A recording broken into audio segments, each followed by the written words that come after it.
Oke, untuk pertemuan kali ini kita akan membahas mengenai beberapa organisme dari laut yang memiliki potensi sebagai agen bioremediasi. Nah, bioremediasi ini adalah makhluk hidup yang memiliki kemampuan untuk meremediasi atau kembali melakukan perbaikan terhadap lingkungan hidupnya yang telah tercemari. Nah, khusus untuk laut ada beberapa bahan pencemar yang umumnya ditemukan. Baik itu sebagai hasil dari proses antropogenik yang dilakukan oleh masyarakat pesisir laut ataupun karena adanya insiden yang tidak disengaja. Nah, polis, polis, polusi yang ada di laut ini didefinisikan sebagai peristiwa masuknya partikel ilmiah, baik itu berupa limbah yang berasal dari industri, pertanian, ataupun limbah rumah tangga dari perumahan yang ada di sekitar pesisir, maupun berupa polusi suara berupa kebisingan ataupun masuknya atau terjadinya penyebaran beberapa organisme yang dianggap tidak mampu memberikan keseimbangan ekosistem di sekitar ekosistem laut. Nah, akibatnya polusi-polusi ini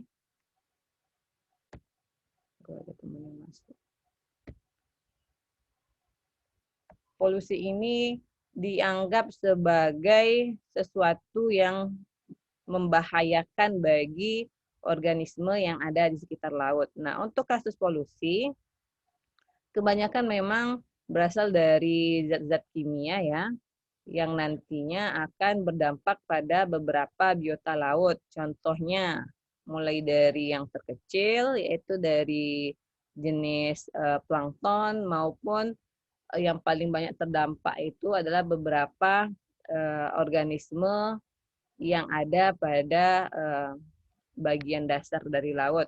Contohnya itu kerang yang bersifat filter feeder, yaitu penyaring air.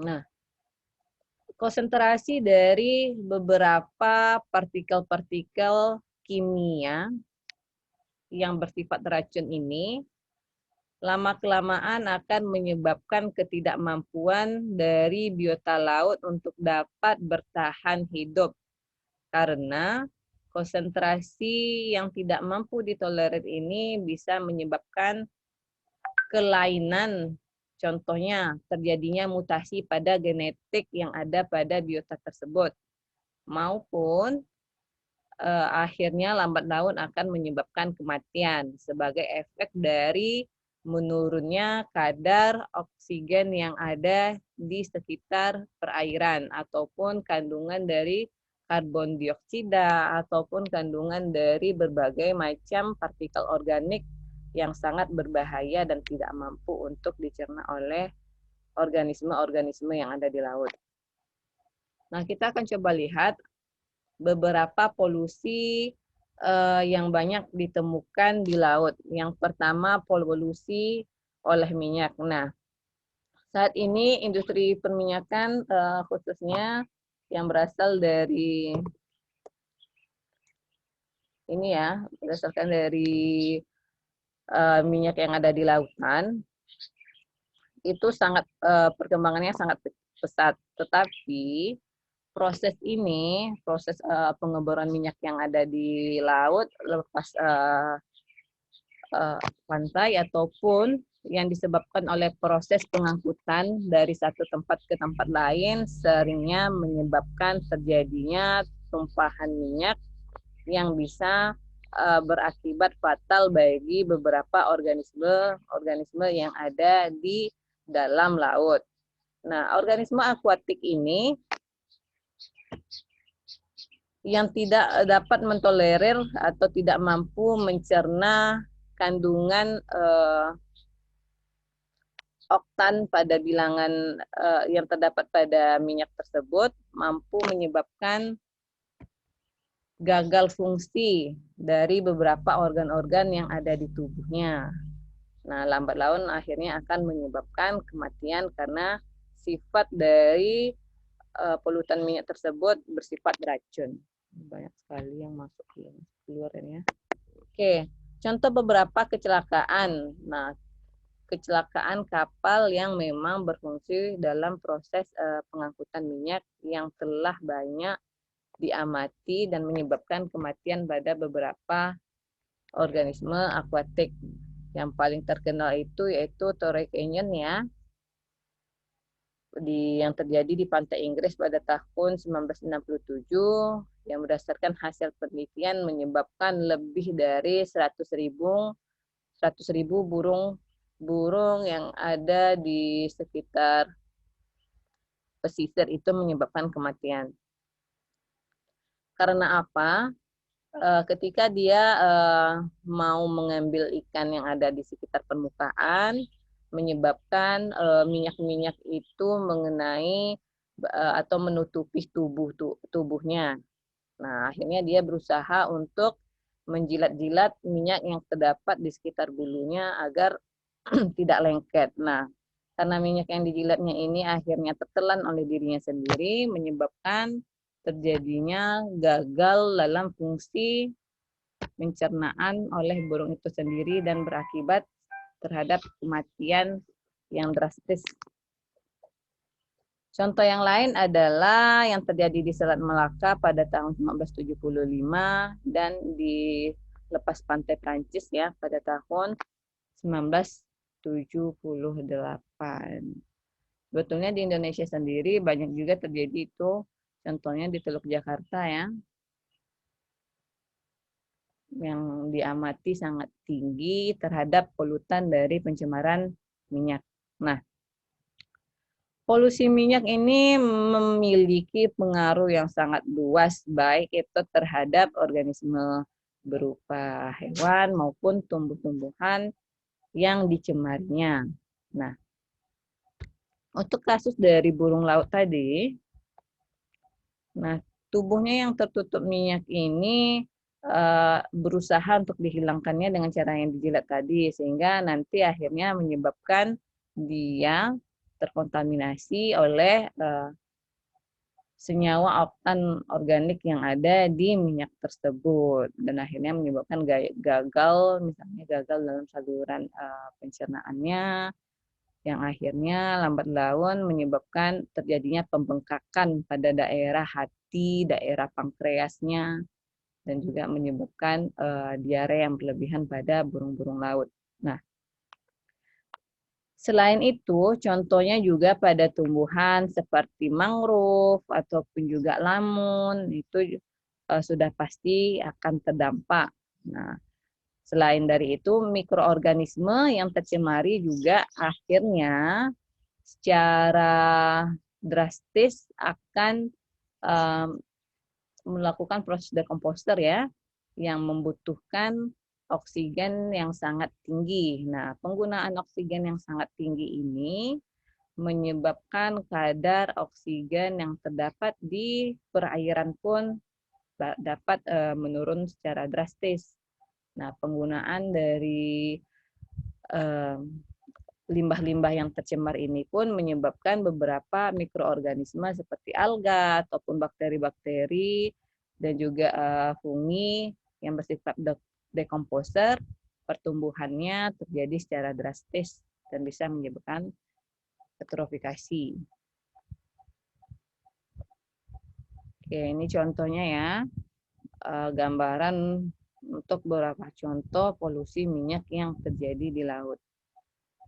Nah, selain polusi yang disebabkan dari minyak, diketahui juga banyak terjadinya polusi dari logam berat. Nah, logam berat ini berupa benda padat maupun cair yang mempunyai berat sekitar 5 gram atau lebih untuk setiap sentimeter kubiknya. Nah, logam berat yang sering banyak ditemukan mencemari daerah perairan yaitu dari jenis merkuri, timbal, kadmium, dari jenis zinc juga ya, dari jenis nikel.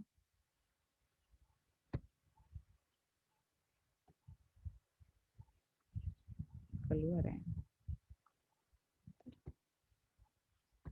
Dari jenis nikel maupun juga dari jenis arsenik. Nah, sudah pasti logam berat ini konsentrasi dalam bentuk terkecil pun tidak ada dibutuhkan oleh tubuh makhluk hidup. Nah, jadi penumpukan logam berat yang ada pada tubuh organisme laut sudah otomatis akan menyebabkan organisme itu mengalami keracunan.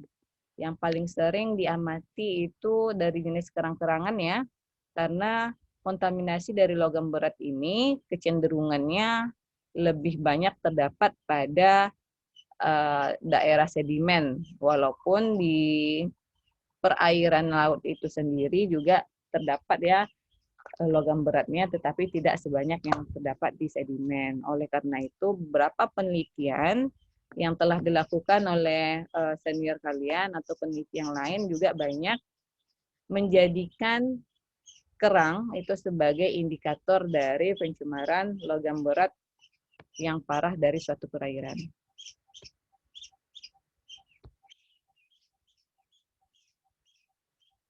Sehingga kerang ini yang merupakan organisme filter feeder atau penyaring air sering juga disebut sebagai salah satu biota laut yang memiliki kemampuan bioremediasi pada logam berat. Oke. Ini ya beberapa jenis industri yang berkontribusi terhadap limbah logam berat yang ada di perairan. Baik dari industri kertas, industri petrokimikal, dari jenis pembuatan pestisida, pembuatan logam, tekstil, ataupun yang lainnya.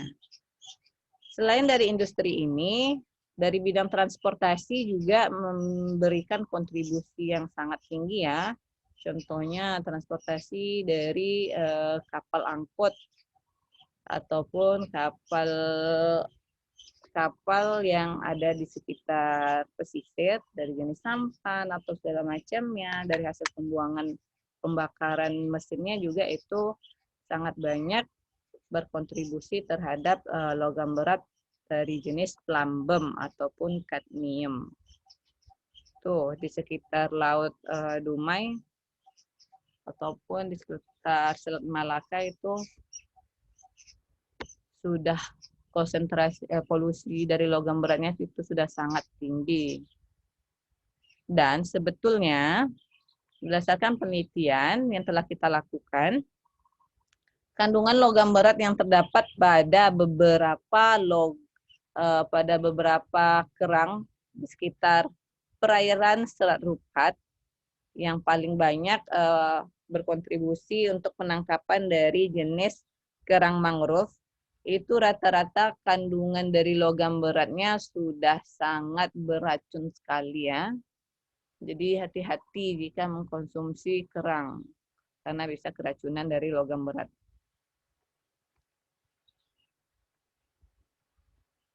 Nah, ini contoh dari laut yang mengalami pencemaran dari logam berat.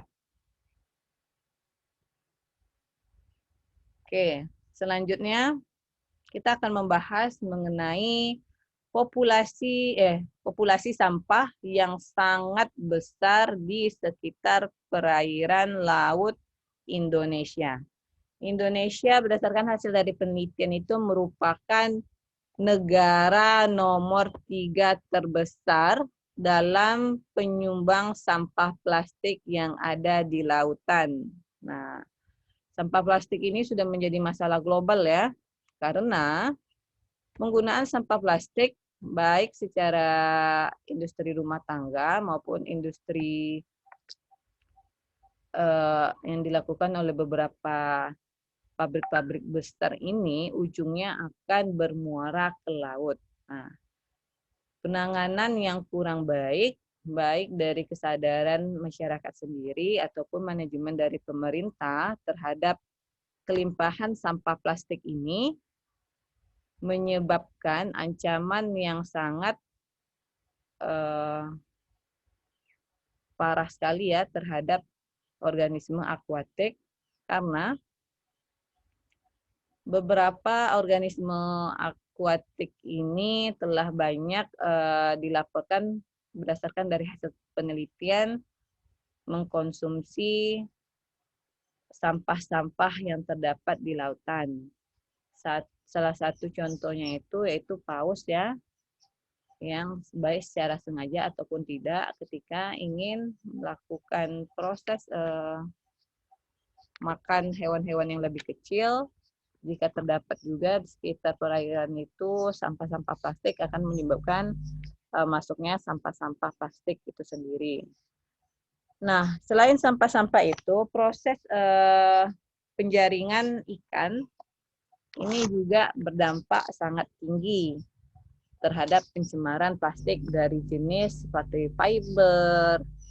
Karena berdasarkan penelitian yang telah kita lakukan di sekitar perairan Laut Dumai ini, sampah plastik yang paling tinggi ditemukan di sekitar perairan, sedimen, ataupun di saluran pencernaan beberapa ikan itu banyak dari jenis plastik ini ya, fiber. Nah, plastik fiber ini paling banyak merupakan kontribusi dari jaring-jaring ikan yang digunakan oleh nelayan yang ada di sekitar pesisir.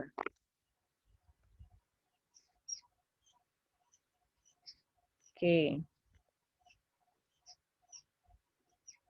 Selanjutnya, polusi yang disebabkan oleh pestisida. Nah, pestisida ini paling sering digunakan oleh industri pertanian ya. Nah, penggunaan pestisida ini lambat laun akan bersifat akumulatif. Nah, akumulatif di sini adalah konsentrasi yang rendah akhirnya akan menumpuk sampai tidak mampu lagi ditoleransi oleh organisme-organisme yang ada di sekitarnya. Penggunaan pestisida ini awalnya memang digunakan untuk mengontrol hama tanaman ataupun organisme lain yang tidak diinginkan. Tetapi akumulasinya yang secara berlebihan menyebabkan organisme yang ada di sekitarnya tidak mampu mentolerir jumlah atau akumulasi dari pestisida yang terdapat di lingkungan hidupnya. Nah, contoh yang paling banyak ditemukan yaitu dari jenis kelompok bahan kimia organoklonde yaitu ataupun yang dikenal dengan nama DDT. Selain itu juga polusi yang paling banyak terdapat di sekitar daerah tambak-tambak yang di pesisir pantai itu juga berasal dari polusi penggunaan antibiotik. Nah, penggunaan antibiotik yang tidak terkontrol ini menyebabkan mikroorganisme yang ada di sekitarnya dapat bersifat resisten. Dampaknya bagaimana? Jika mikroorganisme patogen yang sering melakukan infeksi terhadap beberapa hewan budidaya laut seperti ikan ataupun kerang maupun seperti udang, ini akan menyebabkan penggunaan antibiotik untuk dapat menurunkan infeksi dari beberapa mikroorganisme berbahaya seperti misalnya Vibrio ataupun Pseudomonas yang sering menjangkiti biota ini, menyebabkan tidak mampu lagi untuk menghambat pertumbuhan dari mikroorganisme yang bersifat patogen tersebut, sehingga penggunaan konsentrasi antibiotik dalam kadar yang lebih tinggi bisa menyebabkan keracunan baik pada hewan yang dibudidaya maupun dampaknya terhadap manusia yang mengkonsumsi ikan-ikan, udang-udang maupun dari jenis kerang-kerangan tersebut. Oleh karena itulah yang menjadi salah satu faktor kenapa proses impor dari ikan, kerang, ataupun udang yang berasal dari Indonesia sering ditolak oleh beberapa negara yang ada di Eropa atau di Jepang maupun di Amerika karena kadar dari antibiotik yang ada pada hewan budidaya tersebut melebihi dari konsentrasi yang dapat ditolerir. Itu ya. Oke. Jika nanti Zoom-nya mati, boleh masuk saja kembali. Nah, dampak dari seluruh pencemaran yang saya sebutkan tadi, lambat laun akan bisa menyebabkan proses eutrofikasi. Proses eutrofikasi ini sebagai dampak bahwa kelimpahan dari senyawa-senyawa organik ataupun disebut sebagai pengayaan nutrisi yang ada di perairan menyebabkan beberapa organisme tertentu mengalami proses pertumbuhan secara signifikan. Contohnya itu dari jenis alga yang menyebabkan misalnya alga blooming, ataupun dari jenis dekomposer lain seperti mikroorganisme bacillus, ataupun E. coli, dan yang lainnya, sehingga pertumbuhan mereka yang sangat signifikan menyebabkan penggunaan oksigen yang ada di perairan juga meningkat secara drastis. Nah, efeknya pertama, jika pertumbuhannya secara drastis menyebabkan intensitas cahaya matahari yang masuk ke perairan juga akan lebih minim. Yang kedua, kadar oksigen yang terdapat di perairan pun juga akan minim. Nah, oksigen dan kelimpahan dari karbon dioksida yang ada di sekitar perairan pun juga meningkat secara drastis. Beberapa kondisi ini menyebabkan proses fotosintesis yang menyumbang terhadap penghasilan oksigen yang ada di lingkungan, baik khususnya pada lingkungan laut, akan terganggu atau tidak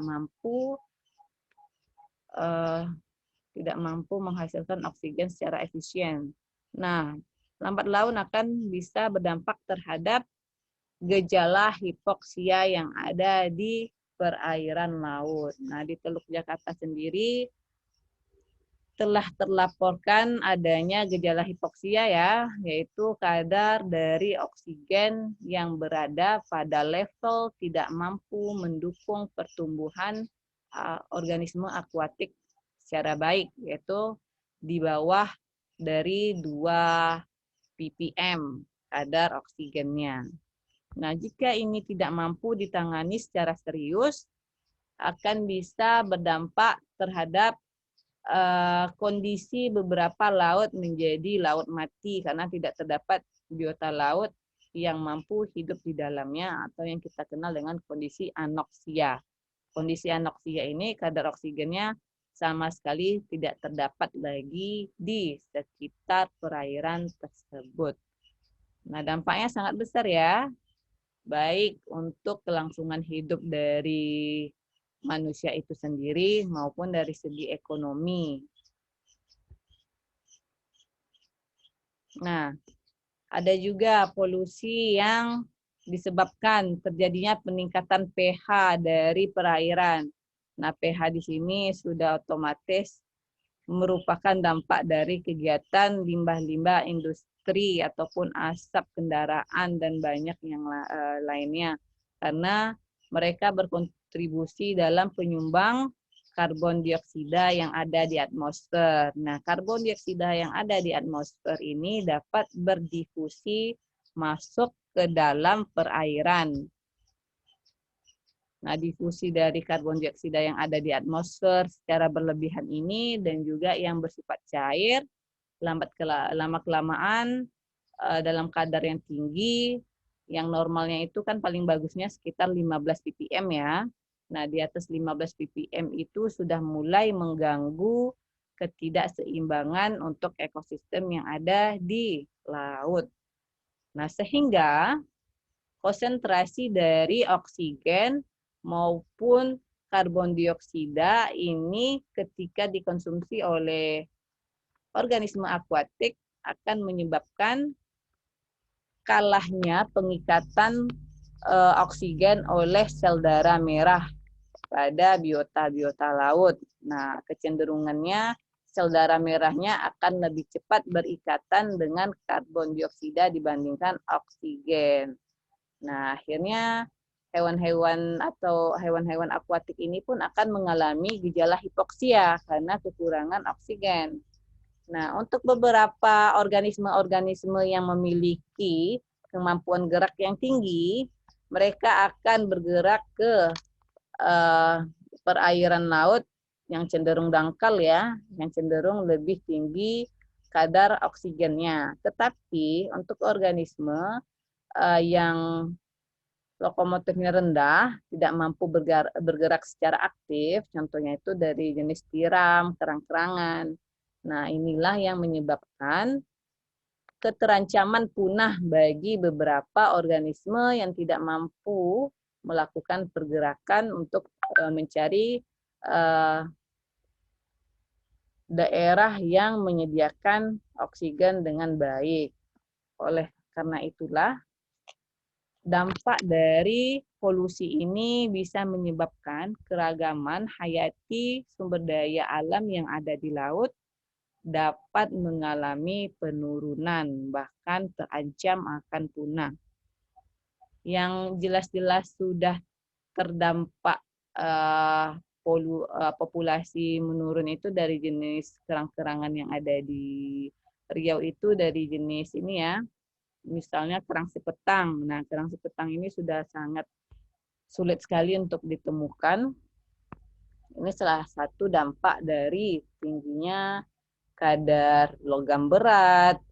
Selain itu juga sebagai dampak dari menurunnya kadar oksigen dan meningkatnya kadar karbon dioksida yang berkontribusi terhadap menurunnya kualitas perairan.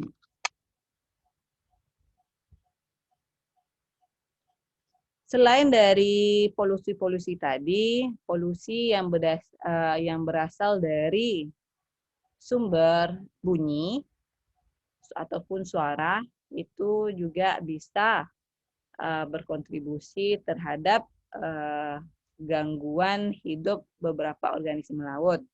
Nah, contohnya itu ya dari alat-alat transportasi, kapal angkut, kapal tanker, ataupun kapal yang mengangkut penumpang dari satu tempat ke tempat lain yang menghasilkan suara bersifat gelombang-gelombang bunyi tertentu, sehingga beberapa organisme seperti dugong, seperti dolphin atau lumba-lumba itu juga terdampak ya, menyebabkan kebisingan yang menyebabkan mereka cenderung untuk pergi menjauh. Nah, pergi menjauhnya beberapa organisme ini juga akan menyebabkan kelangsungan hidupnya untuk mengalami proses perkawinan akan terganggu juga. Akhirnya lambat laun dampak kelimpahan populasinya akan menurun. Oke, tadi beberapa gambaran dari populasi laut. Populasi dari beberapa limbah yang dapat menyebabkan polusi laut. Nah, bagaimana cara penanggulangannya? Salah satunya melalui proses remediasi. Remediasi yang ada di laut ini bisa dibantu oleh beberapa makhluk mikro ya, seperti bakteri. Contohnya itu untuk dari jenis polusi minyak yang paling banyak diketahui itu dari beberapa jenis Pseudomonas. Contohnya yaitu Pseudomonas aeruginosa ataupun dari jenis Bacillus juga ada, berdasarkan hasil penelitian oleh beberapa dosen kita juga ada mikroorganisme endogenos, contohnya itu dari jenis beberapa Bacillus ya yang mampu secara alami mendegradasi ini minyak yang tumpah di sekitar laut untuk menjadi molekul-molekul yang lebih tidak berbahaya lagi. Nah, ada juga yang dinamakan dengan proses fitoremediasi. Fito ini berasal dari kata Yunani ya, yang artinya tumbuhan. Berarti di sini proses remediasinya itu dibantu oleh tumbuhan. Nah,